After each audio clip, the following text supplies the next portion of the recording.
Background noise is not too much.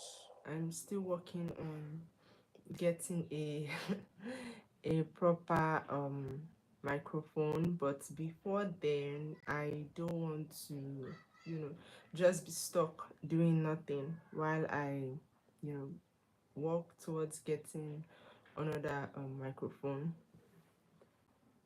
I feel like motivation sometimes is overrated because you would not always be motivated to do what you need to do. And most often times, it's that period of time where you are not motivated. That is the time where you need to, do that thing that you want to do or do that thing that you need to do.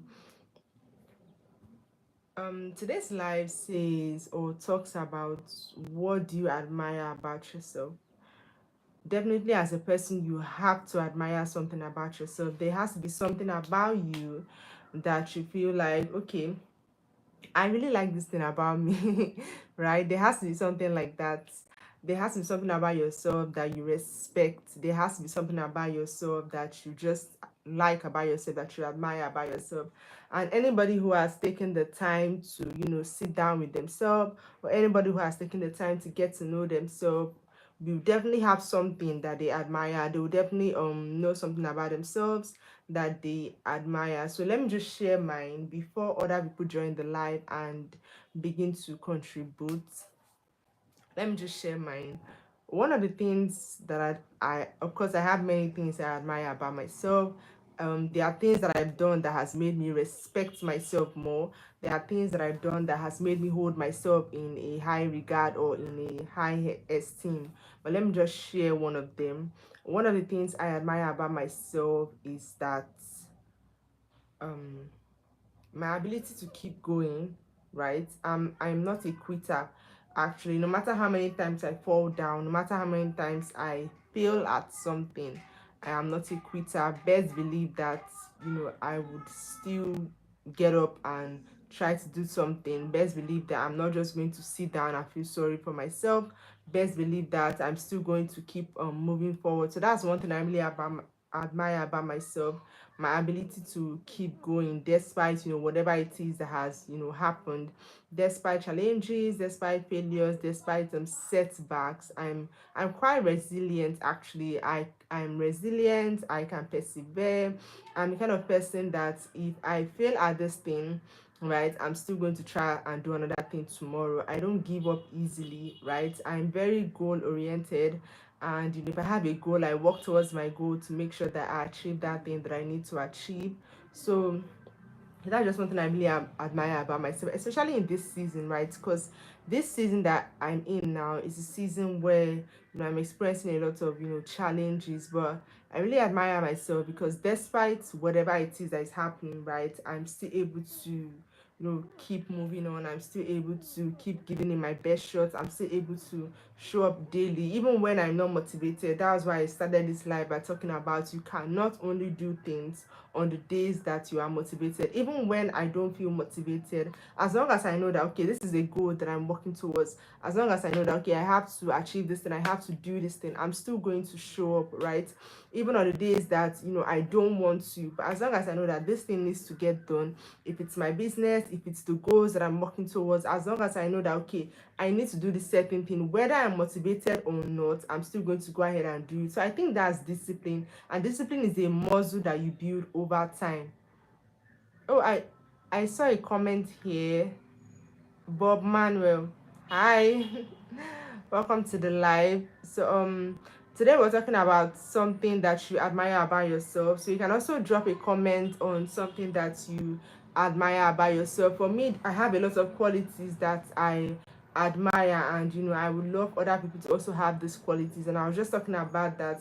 One of them is that I'm very goal oriented. If I'm working towards a goal, or if I have a goal in mind, I don't stop until I achieve that thing, no matter the challenges that I might face. As long as I know within myself, in my heart, that this is something that I have to achieve. In fact, I even expect the challenges to come when I start out working towards a goal, especially if it's something that I know is difficult or is not easily attainable.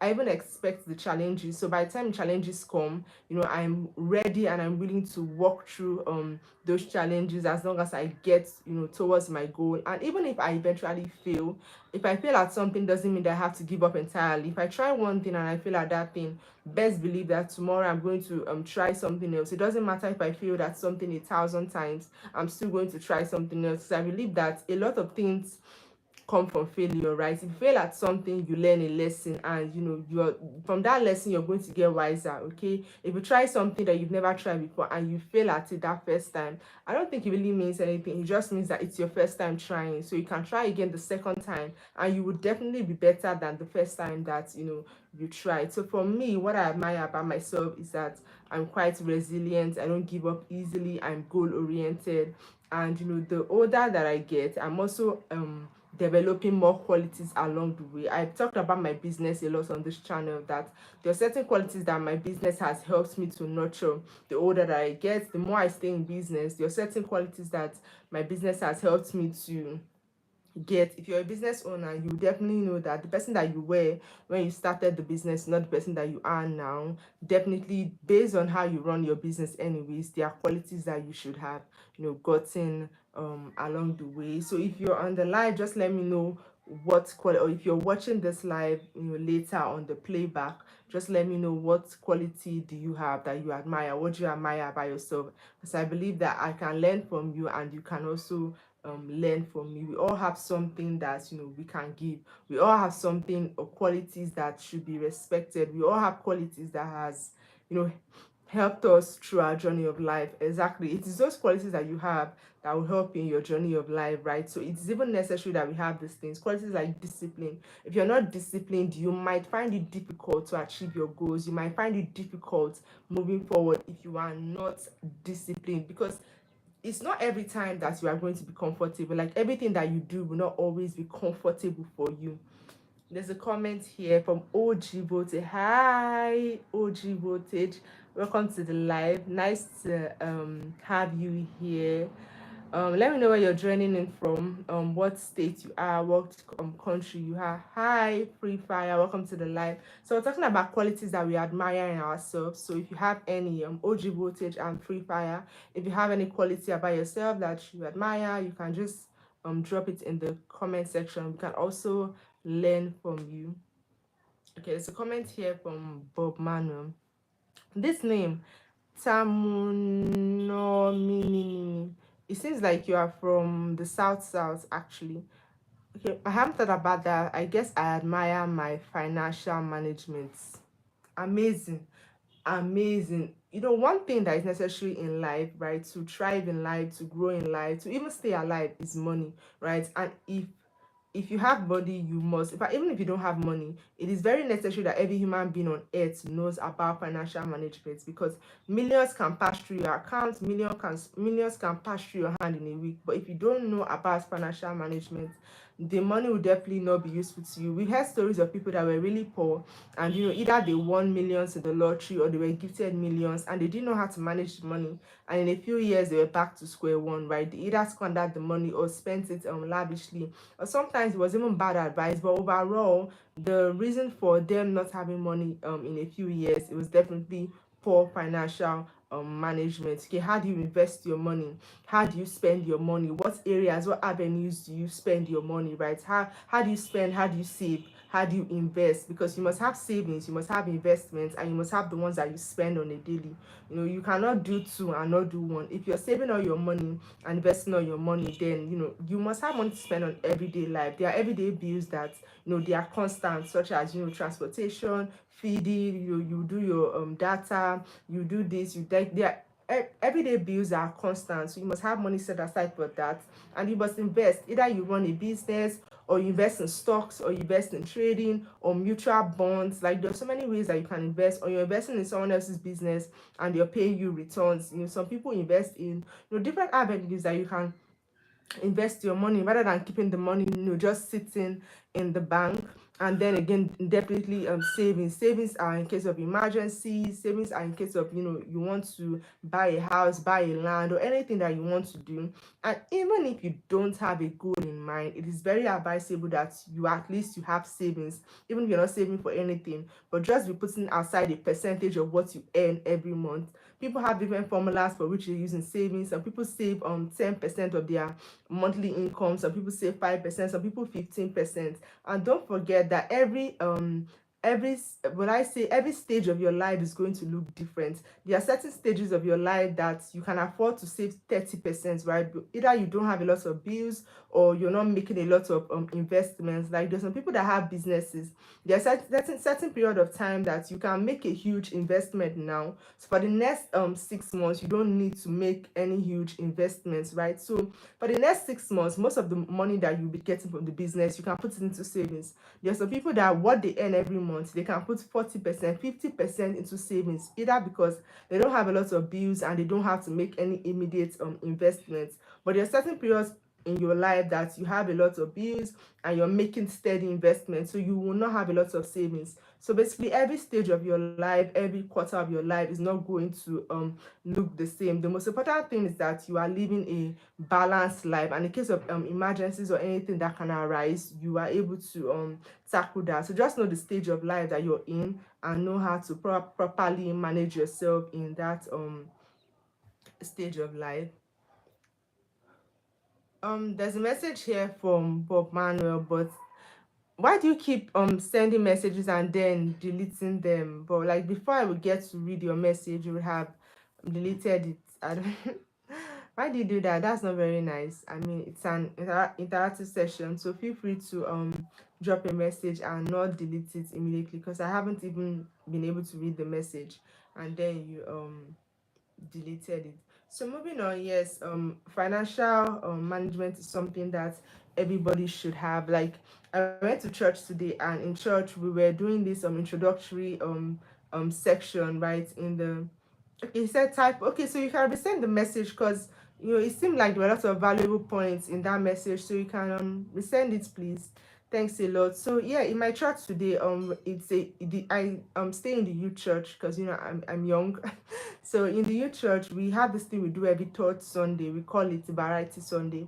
So for today's Variety Sunday, we're doing something where everybody will stand up and introduce themselves and introduce what they do for a living, right? Let me say we are about 60 to 70 in church, or let me just say 60, right, in the youth church. So everybody would introduce themselves, their name, and what they do for a living. So everybody got up to say different things. Some people are into business, some people have a career, some people are still students, some people don't have anything that they're doing for the moment. So everybody just basically said what they said. And when everybody speaks, you can see the diversity, right? You can see those that are really confident in what they do. You can see people that they have 10 things that they're doing. There's one lady that said she sells cement, she's into poultry, she's into construction, she's into beauty business, she's doing this, she's doing that. Like, you see people that do a lot of things, and then you see others that they don't really have anything going for them.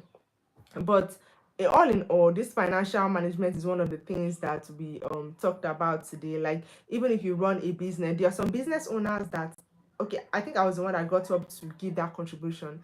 I said that everybody's in business, but not everybody's making profits, and everybody's making profits, but not everybody's making substantial profits, right? So you're in business, and I think I've talked about this before in one of the videos on this channel.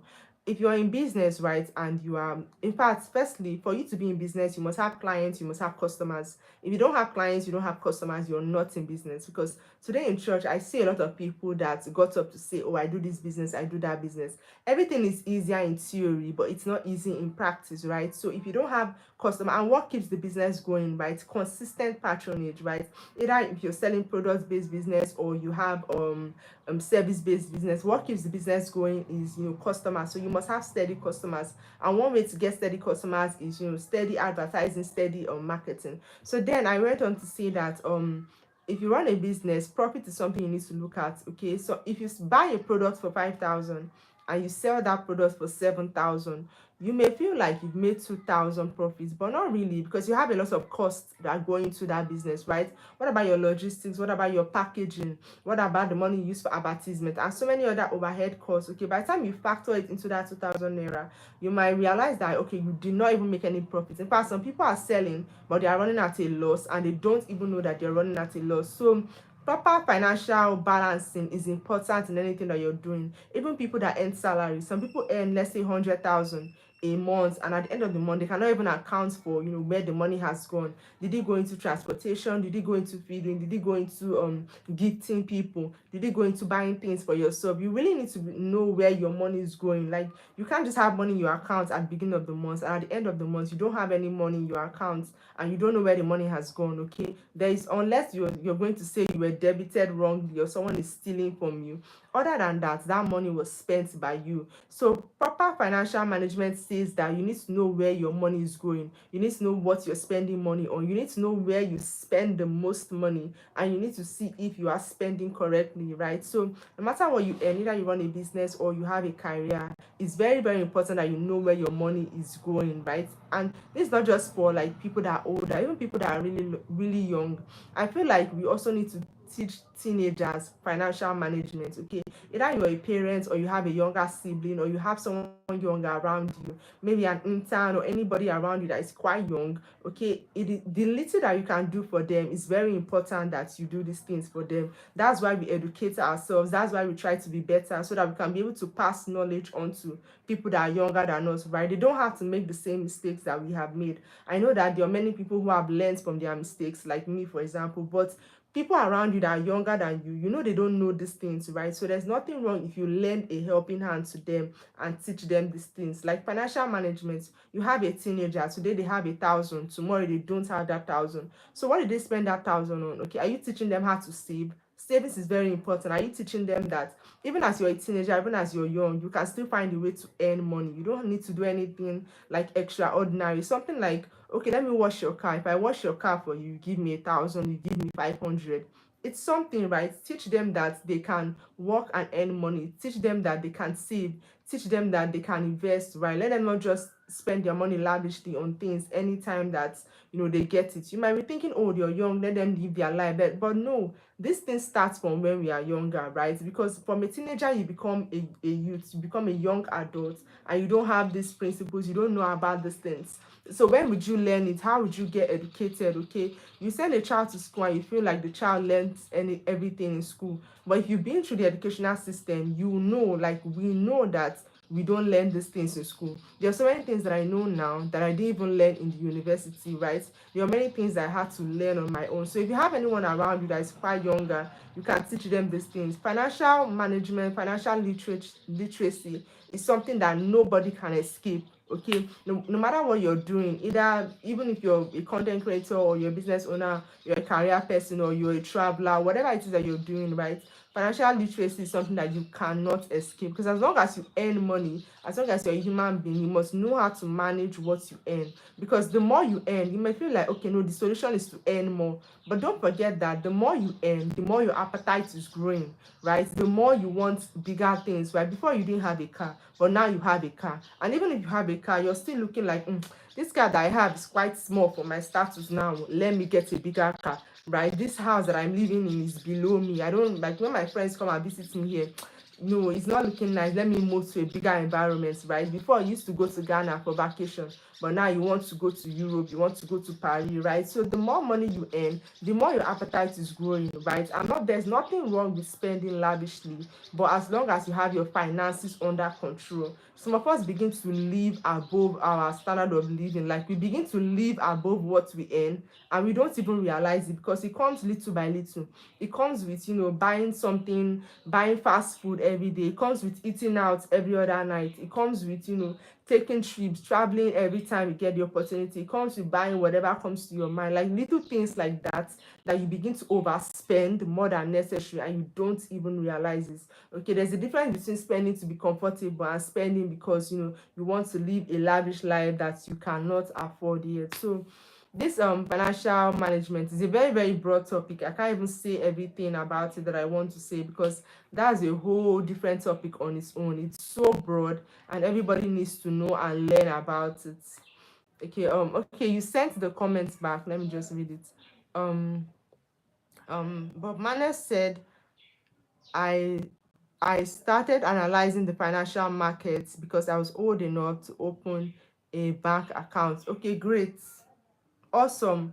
Okay, so this is something that you probably taught yourself at a certain point in your life, analyzing the financial markets. Okay, before you were old enough to open a bank account. Right, this makes sense, right? But like, this is great. I applaud you for doing this.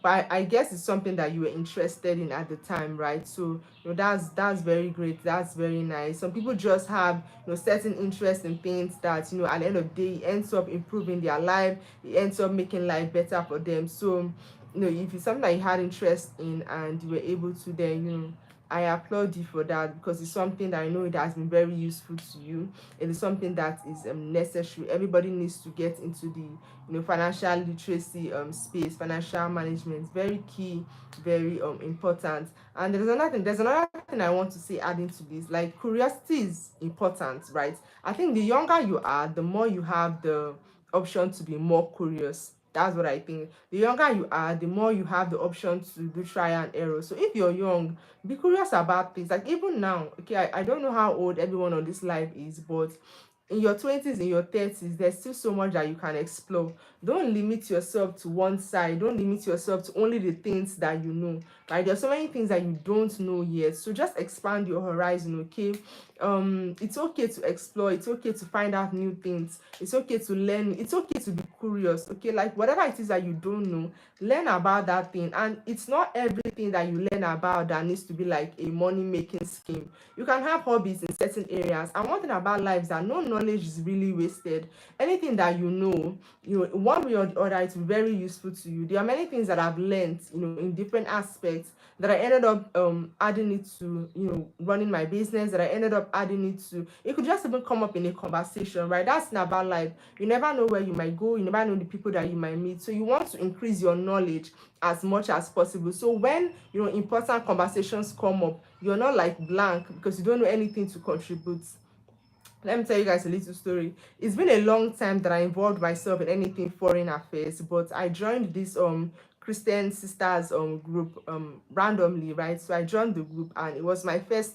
We do pray online and everything, but it was my first physical meeting. So I went there that day. So that day they were playing a game. It was like foreign affairs game, like this card game, right? I don't know if you guys know this card game, that there are different questions in the card. So we divide ourselves into group, and they bring it out and ask, right? Some of the questions that they asked, these are things that I learned before, and I'd even forgotten. I didn't even know that I knew these things. But the moment they asked those questions, the knowledge came to the front of my mind. So I'm just saying that know as much as you can, like, expand your knowledge, expand, like, don't just be stuck on like only the things that you're interested in. Don't just be stuck on watching entertainment, watching movies. Like, do other things that on a normal you would not do. Just learn new things, because you never know where you might need it. Oh, they just got the lights. So learn new things, learn new cultures. You never really know where you might need it and how it might be useful to you. Okay, so there's a question here. He said, I wish I could switch off this light. It's so bright, honestly. I don't even know how to adjust this brightness, but it's so bright. I didn't even know the light was on. And I didn't know they were going to bring the light, actually. So, but let me just carry on. You said what's entrepreneurship been like? How do I explain this in a sentence? How do I explain this in a paragraph? Entrepreneurship is it's not. I'm seeing Chinyere. Is this Chinyere I know? Is this my friend Chinyere? I'm not sure. But hi, welcome to the live. Nice to have you here. So let me answer Bob Manuel's question. He said, what's entrepreneurship been like? Entrepreneurship has, well, I will not say it's bad, right? Because there have been good times, okay? There have been great times, there have been awesome times. And I will not entirely say that it's good, because it has also had its challenges, trust me. And the thing is that sometimes the challenges are equal to the good parts. So it's like, for me, it's been like a balanced scale, right? So entrepreneurship is, I will not say it's tough. Like, there's not one word to describe what entrepreneurship has been for me. I can only explain the feeling, I can only explain the experience. Then probably you can decide the word to call it, probably you can decide, what to, say about it. But entrepreneurship has its good sides and its downside. Entrepreneurship is something that teaches you, right? There are a lot of qualities that you would not have before you become an entrepreneur, and you would have to learn it on the job, because that's the only way that you can succeed at it. For example, patience. I didn't have a lot of patience before I became a business owner. But if you're dealing with people, you have to be patient. And when I say people, I'm talking about your suppliers, I'm talking about your customers, your clients, I'm talking about your staff, because you cannot do business alone, right? You must have help, you must have people to support you. You must have people that, okay, today you're not feeling well, let them do this. Sometimes you have a lot of tasks at hand, only you cannot attend to all the customers, package all the orders, send out everything. Only you cannot do everything, so you must have staff. And then again, what else? Logistics, right? Because only you cannot be responsible for carrying the item from point A to point B. So definitely you will deal with logistics. Now, in a day, like these four people, in a day, they can go wrong. You can have clients that are on your neck in a day. You can have clients that, it's hard for them to understand what you're trying to explain to them. Your supplier can also be, you ask for one thing, they will supply you another thing. Your raw materials may come in and they're not what you expected, or the price suddenly increase. So in a day, like, you might have to deal with these four people. So you need patience, because if you're not patient, you will not you just need patience. Because one thing I've noticed is that in business, misunderstandings will definitely occur, right? And it's normal in human communication. Anything like two human beings, misunderstandings will definitely occur, because I may be trying to say one thing and you'll be